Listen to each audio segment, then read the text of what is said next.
boa tarde, meninos do 5º ano. Como é que vocês estão? Tudo bem? Essa semana, tia precisou ficar novamente no lugar que tia Ana. A gente precisou trocar, dessa vez foi tia Duda que precisou. E eu vou ministrar aula hoje e tia Ana ministra sexta-feira. Ela que vai avisar vocês o que vai ser, se ela vai ministrar aula de ciências na quinta e a de português na sexta, ou se vai ministrar de português na quarta e a de ciências na sexta, tá? Nós vamos começar hoje falando também que a atividade de casa que eu havia passado na quarta, vocês só precisam entregar na sexta-feira como está programado lá no Google Classroom, tá? Então, hoje não vai ter atividade de casa, porque tia vai passar algumas coisas para vocês estudarem, para vocês irem ficando atentos, porque nós teremos nossas próximas avaliações, então vocês precisam dar uma estudadinha no que a gente já viu, rever alguns vídeos, reler alguns textinhos para poder ficarem ok, tá? Hoje a gente vai continuar falando de região, porque nós já vimos 4: Norte, Nordeste, Centro-Oeste e Sudeste, mas o Brasil possui 5 regiões. E essa que tá faltando aqui é a região Sul. Pois é, a região Sul. A região Sul ocupa a menor área do território brasileiro. Seu território corresponde a 6,75 e é dividido por apenas 3 estados. Nós só vamos ter na região Sul o estado do Paraná, Santa Catarina e Rio Grande do Sul. E a capital do Paraná é Curitiba, a de Santa Catarina é Florianópolis e a do Rio Grande do Sul é Porto Alegre, tá? Nós vamos começar aqui falando da parte física dessa região. O que é a parte física, tia? Relevo, hidrografia, clima e tudo mais, tá? Que envolva natureza, vegetação também é muito importante, tá certo? O relevo da região sul é bem diversificado. Predominam áreas de planalto, com destaque para os planaltos e serras de leste e sudeste, os planaltos e chapadas da Bacia do Paraná e o planalto sul-rio-grandense, onde são encontradas elevadas serras se estendendo por grande parte de Santa Catarina, do Paraná e pelo norte do Rio Grande do Sul. Ou seja, temos um planalto bem significativo nessa região. Apresentam-se serras de menores altitudes e também largas planícies. Nessa parte localizam-se os chamados pampas, que são caracterizados pela presença de colinas suaves que são cobertas por vegetação rasteira. Ou seja, o relevo é bem diferente e lá em cima se criam árvores, porque alguns são planos, então é possível que aconteça ali naquele moído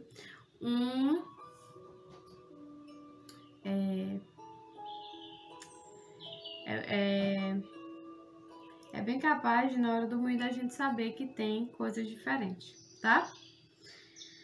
A região sul apresenta ainda 2 depressões, a depressão periférica de borda leste da Bacia do Paraná e a depressão perificial sul-rio-grandense. É possível observar também em menor quantidade a presença de planícies litorâneas no Rio Grande do Sul, como planície da Laguna dos Patos e planície de Lagoa Mirim, que formam uma paisagem bastante homogênea. Ou seja, o relevo é muito diversificado, então nós temos todos os tipos: relevo de planalto, de planície, de depressão, de chapadas e tudo mais, tá? É muito rica aquela região pela sua localização geográfica. O clima. Quanto ao clima, a região sul é a única que apresenta o clima subtropical. Por estar abaixo do Trópico de Capricórnio, com características de superimido e sem seca por causa da influência do movimento dos ventos e maritimidade, que distribuem de forma regular em todos os anos, são bem definidas, com temperaturas médias entre 10 e 15. É a única região onde é possível nevar no Brasil durante o inverno, havendo também a presença das geadas. Isso ocorre porque a temperatura do clima também é influenciada pelos ventos. No verão, originários do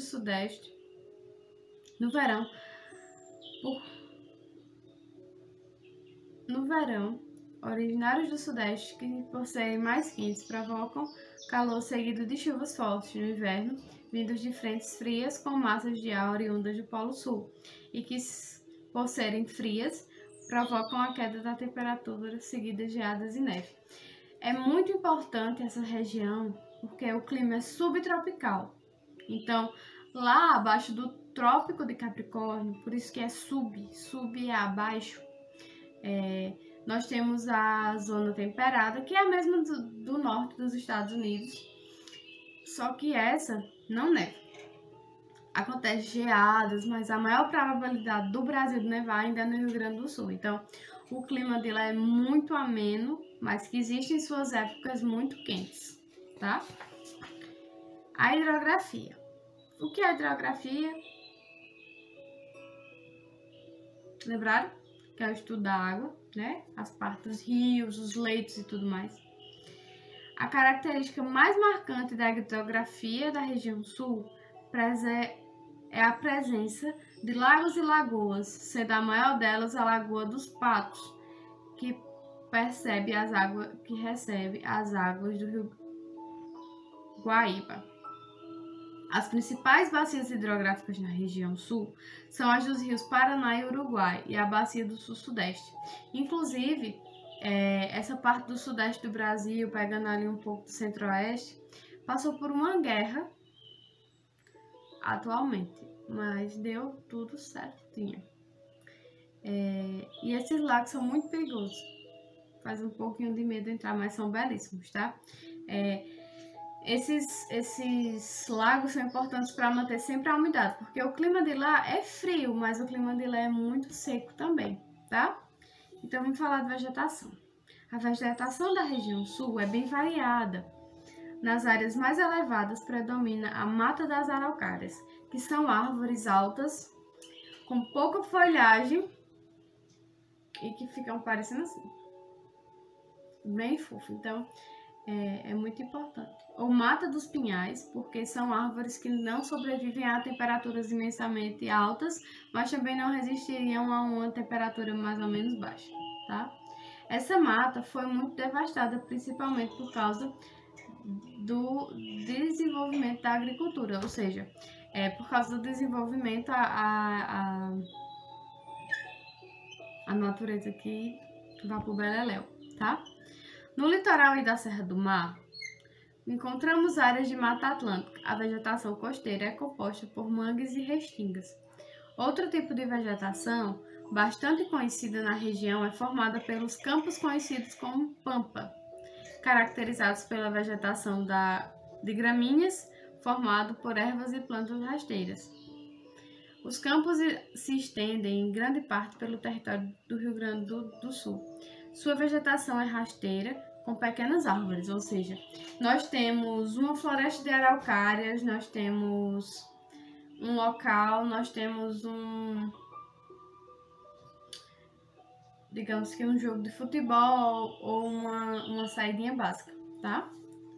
Então, nós vamos sair dessa. E nós vamos ter, além disso, muitas paisagens, né? Tudo aquilo que nosso olho vê, se for diferente, é uma paisagem nova, tá? E que diz assim: a migração europeia durante o século XIX, do século XX, influenciou a arquitetura de vidas e cidades da região. As serras catarinenses e gaúchas possuem paisagens especiais que são muito visitadas durante o inverno por sua beleza, como as das cidades de Gramado e de Canela. Ou seja, a paisagem daqui é muito miscigenada, então a gente vai ter gente de todos os lugares, mas teremos, e vai se misturar tudo. No verão, as temperaturas são elevadas, o que atrai o público para as praias do Paraná e de Santa Catarina e do Rio Grande do Sul. Olha, outra beleza natural considerada Patrimônio da Humanidade pela Unesco são as Cataratas da Foz do Iguaçu, que atraem turistas de todo o Brasil, ou seja, tem uma economia consolidada a partir da paisagem, do relevo, e a paisagem de lá, principalmente a cidade de Gramado, lá no Rio Grande do Sul, Paraná, eu não sei ao certo qual é o estado, ela ganha bastante dinheiro para fazer algumas coisas dentro do próprio universo, tá? Então, lá as casinhas são muito parecidas com as casinhas europeias. Então, as casinhas são todas bonitinhas, todas têm essa influência europeia de quando eles vieram e se instalaram aqui no Brasil, tá? Mas não foram somente os europeus que vieram. Vieram de outros continentes também, mas principalmente vieram os... como é que pode dizer? Os italianos, mais os gaúchos que vão comportar, eles são esses que vestem essas roupinhas bonitinhas, esses shortinhos mais fofinhos, eu acho que vem da Suécia e tudo mais, tá? Mas é tudo muito... A cidade de Gramado é muito parecida com a arquitetura europeia, diversos tipos de arquitetura, tanto que muita gente diz que quem vai a Gramado acredita que está fora do Brasil, mas não está. Mas o clima influencia isso, o relevo, a condição de que foi se viver no Rio Grande do Sul, foi se morar, não para explorar suas riquezas, mas para crescer junto com a terra. Então, é um dos 3 países, dos 3 estados mais bem vistos, mais bem melhores de morar e tudo mais, porque as pessoas foram para lá para morar, não para usufruir do que a terra daria e depois ir embora e ficar por aí, como aconteceu aqui no Nordeste, sem que houvesse um crescimento significativo e verdadeiro das pessoas, tá bom? Tia vai mandar a página da atividade aqui no mural do Classroom e vai dar tudo certo. Lembrem que tia vai mandar o conteúdo para vocês estudarem para a próxima aula, né? De sexta-feira agora a uma semana, tá certo? Um beijo. Bom final de semana para todo mundo. Bom final de semana não, boa semana, tá? Um cheiro, fiquem todos com Deus, tá? Se cuidem, viu?